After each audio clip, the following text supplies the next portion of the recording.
গত পর্বে আমরা দেখেছিলাম শেংমিয়ানের সাথে ফুইজান দেখা করতে আসে শুনে শেংমিয়ান একটু হেজিটেট করতে থাকে, কিন্তু ফুইজানের আসার কথা থাকলেও ওর বদলে ওর অ্যাসিস্ট্যান্ট আসে। আর এসেই ফুইজানের মাকে বলে বসের একটা গুরুত্বপূর্ণ মিটিং আছে, সেজন্য বস এখানে আসতে পারেননি। তবে বস একটা ডিভোর্স পেপার পাঠিয়েছেন আর বলেছেন এতে শেংমিয়ানকে দিয়ে সাইন করিয়ে রাখতে। এই বলে ফুইজানের মায়ের কাছে ডিভোর্স পেপারটা দিয়ে দেয়। এতে ফুইজানের মা বলে, আমি জানি আমার ছেলেটা ভীষণ ব্যস্ত থাকে, তবে তুমি বরং ওকে গিয়ে বলো ও যেন ওর নিজের একটু খেয়াল রাখে। এতে ফুইজানের অ্যাসিস্ট্যান্ট বলে, ঠিক আছে ম্যাম, এই বলে সেখান থেকে চলে যায়। আর এদিকে ফুইজানের মা শেংমিয়ানের সামনে ডিভোর্স পেপারটা রেখে বলে, এতে সাইন করে দাও। আর হ্যাঁ, 1 মাস পর তোমাকে ডিভোর্স সার্টিফিকেটটা পাঠিয়ে দেওয়া হবে। এতে শেংমিয়ানও কোনো কথা না বলেই ডিভোর্স পেপারে সাইন করে দেয় এবং সেখান থেকে চলে যায়। এরপর শেংমিয়ান ওর অফিসে চলে আসে। আর এখানে আমরা জানতে পারি শেংমিয়ান হলো একজন ইন্টেরিয়র ডিজাইনার, তবে ওর আসল পরিচয়টা লুকিয়ে প্যানি নামে এখানে জব করে। আরও অফিসে আসার সাথে সাথেই ওর বিজনেস পার্টনার ওকে বলে, আমি তোমাকে না জানিয়েই আমাদের স্টুডিওটাকে ব্যাংকে মর্গেজ দিয়ে কিছু টাকা লোন নিয়েছি, আর সেই টাকাগুলো আমি অন্য একটা জায়গায় ইনভেস্ট করে ফেলেছি। এটা শুনে শেংমিয়ান তো ভীষণ শকড হয়ে যায়। তারপর লোকটি বলে, আমি যেখানে টাকাগুলো ইনভেস্ট করেছিলাম সেখান থেকে একটা টাকাও ফেরত পাইনি। এখন যদি ব্যাংকের টাকা ফেরত দিতে না পারি তাহলে ব্যাংক আমাদের স্টুডিওটাকে নিয়ে যাবে। এসব শুনে শেংমিয়ান তো ভীষণ রেগে যায় আর ওর পার্টনারকে বলে, এত কষ্ট করে আমি আমার স্টুডিওটাকে দাঁড় করিয়েছি, অথচ তুমি এরকম একটা কাজ করার আগে একবারও আমাকে জিজ্ঞেস করার প্রয়োজন বোধ করলে না। এতে লোকটি শেংমিয়ানের কাছে ক্ষমা চায় আর বলে, আমাদের স্টুডিওটাকে বাঁচাতে হলে এখন আমাদের কাছে একটা রাস্তাই খোলা আছে, আর সেটা হলো আমাদের এখন ফুক গ্রুপের প্রেসিডেন্ট মিস্টার ফুইজানের কাছে যেতে হবে। এটা শুনে শেংমিয়ান অবাক হয়ে বলে, কি বললে তুমি, ফুইজানের কাছে যেতে হবে? তখন লোকটি বলে, হ্যাঁ, কেননা আমি শুনেছি ফুইজান ওর গার্লফ্রেন্ড জেকিংয়ের জন্যে একটি ভিলা কিনে নিয়েছে, আর ফুইজান এবং ওর গার্লফ্রেন্ড দুজনেই অনেক রিচ। এখন আমরা যদি ওদের ভিলাটাকে ডিজাইন করার প্রজেক্টটা পেয়ে যাই তাহলে সেখান থেকে আমরা অনেক বড় একটা অ্যামাউন্ট পেয়ে যাব। এতে শেংমিয়ান মানা করে দেয়। তখন ওই লোকটি ওকে হাত জোর করে বলে, আমাদের স্টুডিওটাকে বাঁচানোর জন্য তুমি রাজি হয়ে যাও প্লিজ। এতে শেংমিয়ানও রাজি হয়ে যায়। অপরদিকে ফুইজানকে ওর কাজিন ফোন করে বলে, এখনই বাড়ি চলে এসো, আমি তোমার জন্য একটা গিফটের ব্যবস্থা করেছি। আর এতে ফুইজানও ওর অ্যাসিস্ট্যান্টকে নিয়ে বাড়ি চলে যায়।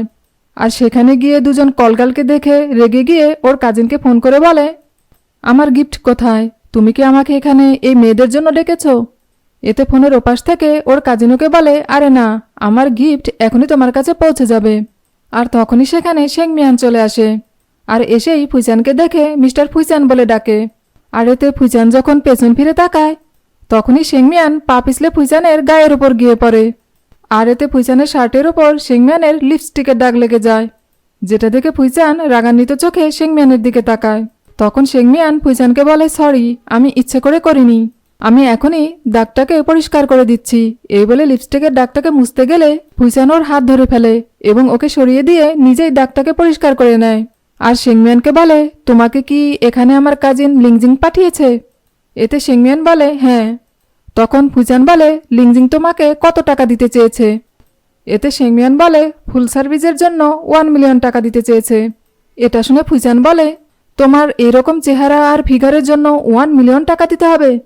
আসলে এখানে ওদের দুজনের মধ্যে একটা ভুল বুঝাবুঝির সৃষ্টি হয়। ফুইজান আসলে শেংমিয়ানকে একজন কল গার্ল ভাবতে থাকে, কিন্তু শেংমিয়ান তো এখানে এসেছে ওর প্রজেক্টের কাজে।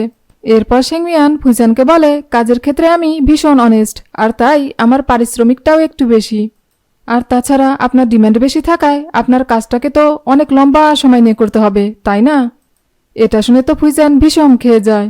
আর এদিকে শেংমিয়ান বলতে থাকে, আপনি কোনো চিন্তা করবেন না, আমি আমার সার্ভিসের মাধ্যমে আপনাকে স্যাটিসফাই করে দেব।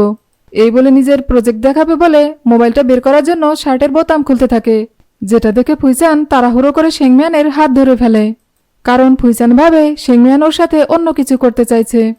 তারপর ফুইজান শেংমিয়ানকে বলে, কি করতে চাও তুমি? এতে শেংমিয়ান বলে, আমাকে আপনি 1 মিনিট সময় দিন, আমি আমার সার্ভিস দিয়ে আপনাকে স্যাটিসফাই করে দেব। এতে ফুইজান শেংমিয়ানের দিকে এগিয়ে গিয়ে ওকে এক জায়গায় হোল্ড করে বলে, আমার তোমার সার্ভিসের কোনো প্রয়োজন নেই। এই বলে সেখান থেকে চলে যেতে গেলে শেংমিয়ান ওকে বলে, ফুইজান, আপনার আমার কথা বিশ্বাস হচ্ছে না তাই না? কিন্তু এই কাজে আমার অনেক অভিজ্ঞতা আছে, আপনি আমাকে একটা সুযোগ দিন, আমি আপনাকে কথা দিচ্ছি। আমি আপনাকে নিরাশ করব না। এটা শুনে ফুইচান বলে, আমি তো ভেবেছিলাম এটা তোমার প্রথমবার। তখন শেংমিয়ান বলে, প্রথমবার মানে আমি তো 3 বছর ধরে এই কাজ করছি। এটা শুনে তো ফুইচান মনে মনে ভীষণ রেগে যায় আর শেংমিয়ানকে জিজ্ঞেস করে, আমার কাজিন লিংজিংও কি তোমার ক্লায়েন্ট? এতে শেংমিয়ান বলে, হ্যাঁ, আমি তো তাকেও সার্ভিস দেই। এটা শুনে ফুইচান রেগে গিয়ে সেখান থেকে চলে যায়। আর এদিকে শেংমিয়ান তো কিছুই বুঝতে পারে না। ও মনে মনে বলে, আমার কাজের অভিজ্ঞতা শুনে ফুইচান এভাবে রেগে গেল কেন? এরপর পরদিন সকালে শেংমিয়ান আবারও ফুইচানের সাথে দেখা করতে যায় আর সেখানে গিয়ে ওর সাথে ওর এক পুরনো ক্লায়েন্টের সাথে দেখা হয়, যে কিনা ড্রাঙ্ক ছিল। আর তাই শেংমিয়ান লোকটিকে সাহায্য করার জন্য লিফটের কাছে নিয়ে যায়। আর সেখানে গিয়ে দেখে লিফটের মধ্যে ফুইচান রয়েছে। আর তখনও ফুইচানকে বলে, ফুইচান, দয়া করে আপনি আমাকে একটা সুযোগ দিন, আমি আপনাকে অনেক ভালো সার্ভিস দেব। এতে ফুইচান কোনো উত্তর দেওয়ার আগেই ওই মাতার লোকটি বলে, শেংমিয়ান ওর কাজে ভীষণ অভিজ্ঞ, ও অনেক ভালো সার্ভিস দেয়। তখন ফুইচান রেগে গিয়ে শেংমিয়ানকে বলে, যেখানে সেখানে নিজের এরকম একটা কাজের প্রমোশন করছো, তোমার তো লজ্জা থাকা উচিত। এই বলে লিফট থেকে বেরিয়ে যায়। এতে আর কোনো উপায় না পেয়ে শেংমিয়ান ওর প্রজেক্টটাকে ফুইচানের গাড়ির ওপরে রেখে যায়। তারপর ফুইচান এসে যখন সেই প্রজেক্টটাকে দেখে, তখন ওর অ্যাসিস্ট্যান্টকে বলে, এটা এখানে কে রেখেছে? এতে ওর অ্যাসিস্ট্যান্ট বলে, সরি বস, আমি জানি না। তখন ফুইচান প্রজেক্টটাকে দেখে বলে, এটা যেই রাখুক না কেন, আমার কিন্তু খুব পছন্দ হয়েছে। তুমি বরং এটাকে নিজের কাছে রেখে দাও এবং এর অনারকে খুঁজে বের করো। এই বলে গাড়িতে উঠে পড়ে। অপরদিকে শেংমিয়ান রাতের বেলা বাড়িতে গিয়ে জানতে পারে যে ওর বাবা ওর সৎমাকে বলছে, শেংমিয়ান যদি সত্যি সত্যিই ফুইচানকে ডিভোর্স দিয়ে দেয় তাহলে আমার ব্যবসাটা ডুবে যাবে।